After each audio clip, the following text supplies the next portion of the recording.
coba tanyakan ke Pak Ali dari Apli. Pak Ali, kalau misalnya nanti ada aplikasi Sapa, kira-kira mungkin tidak semua pedagang kaki lima ini kalau diwajibkan bisa untuk mengakses itu? Yang pertama, Pak Menteri, mohon maaf, saya tidak setuju dengan kata-kata diksi wajib. Oke. Wajib Kenapa? itu kalau nggak dilakukan kena sanksi begitu. Pak Husein nggak boleh disangsi oleh Pak Maman Abdurrahman, itu yang pertama. Yang kedua, the majority pelaku ekonomi rakyat UMKM kita ini, satu, ada di pedesaan. Dua, pendidikannya rendah.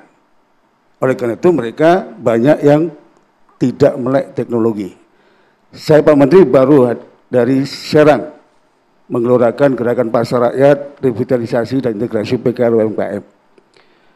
Saya sepakat, September 2021 saya diminta Pak Teten waktu itu sebagai Menko dan UMKM, percepatan digitalisasi UKM Indonesia dengan target 40 juta tahun 2024.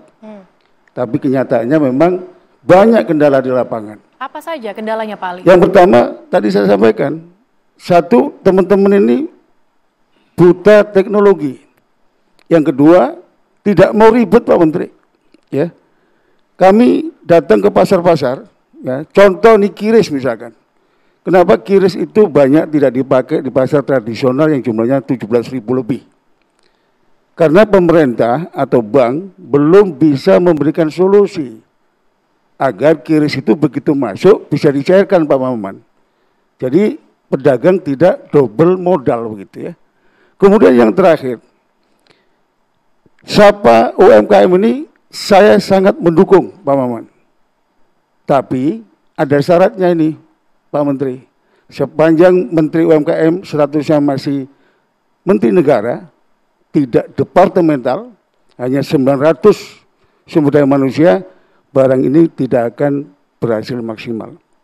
Oleh karena itu, kami beberapa waktu yang lalu, 1 tahun lalu Pak Menteri, mengusulkan kepada negara ini untuk mendongkrak status Menteri UMKM dari Menteri Negara ke Menteri Departemental. Karena hari ini Pak Maman tidak punya power untuk eksekusi barang ini.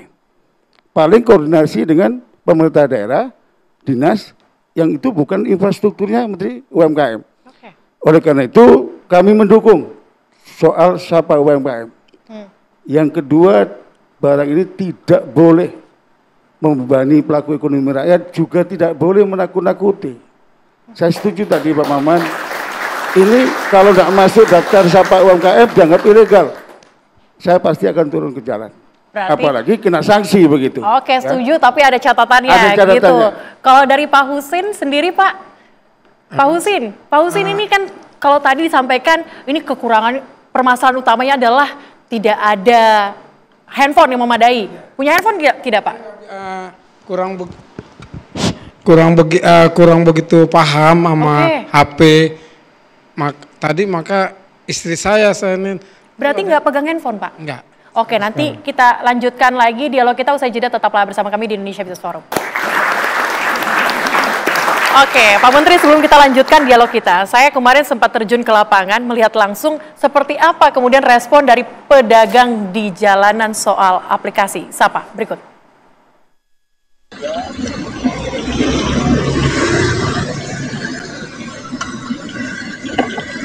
Di depan penggorengan ternyata panas ya, seperti kebijakan yang akan dipersiapkan oleh pemerintah saat ini yang juga menjadi pro dan kontra atau polemik di masyarakat. Termasuk juga pedagang gorengan akan diminta terintegrasi dan juga digital.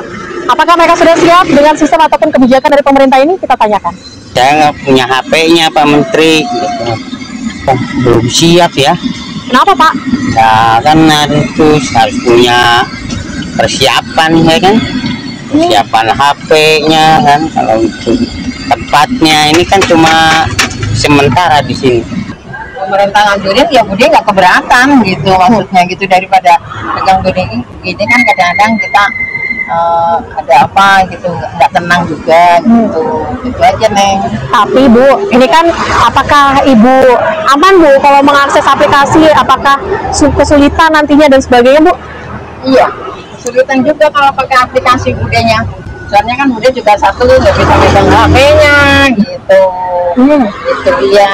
Biar buka itu saya nggak paham masalah aplikasi gitu, dan nggak biasa gitu loh, nggak biasa main gituan, jadi mainnya cash aja. Kalau misal orang mau ada curignya nggak Pak, nggak ada, nggak punya, belum ada gitu. Sebagai kita pedagang yang belum keamanan berdagang kita ini, ya mungkin kita nggak setuju. Cuman kalau untuk produk halal sih kita mungkin setuju ya, karena kan mungkin kalau namanya pedagang lima rata-rata pedagangnya itu halal semua lah, kalau untuk rata-rata mayoritas lah itu halal semua.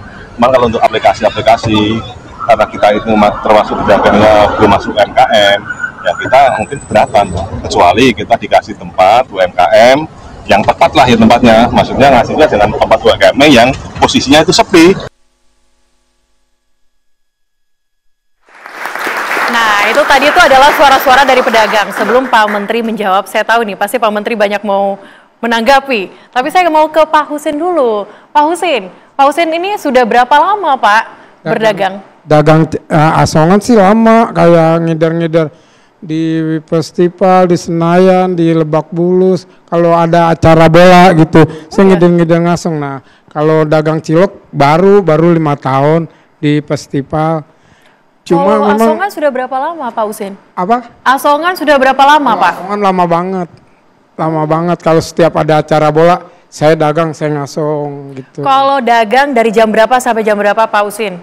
Ya tergantung permainan bola, jadi jam 4 sampai jam 8 apa sampai jam 10, tergantung bola habis aja gitu. Kalau yang cilok gimana?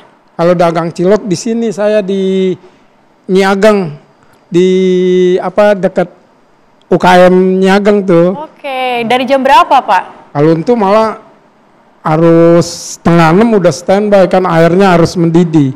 Kalau nggak mendidih ntar orang sakit perut. Oke, kalau dari jam 5:30 pagi sudah harus jualan, belanjanya jam berapa Pak? Belanja ciloknya jam 3 subuh. Modalnya berapa?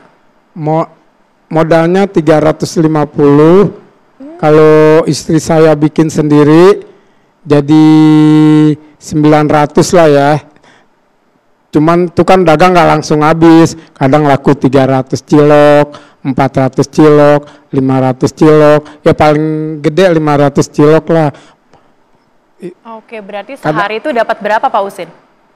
Ya kalau mengenai untung aja ya, untung aja kadang 50 sampai 100, kalau udah cakep bener 150 lah. 150.000. Sampai jam berapa Pak biasanya dagang? Dari subuh sampai jam 6. Jam 6 sore? Maghrib. Oke, berarti ini baru selesai kerja ya Pak ya? Selesai kemari. Oke.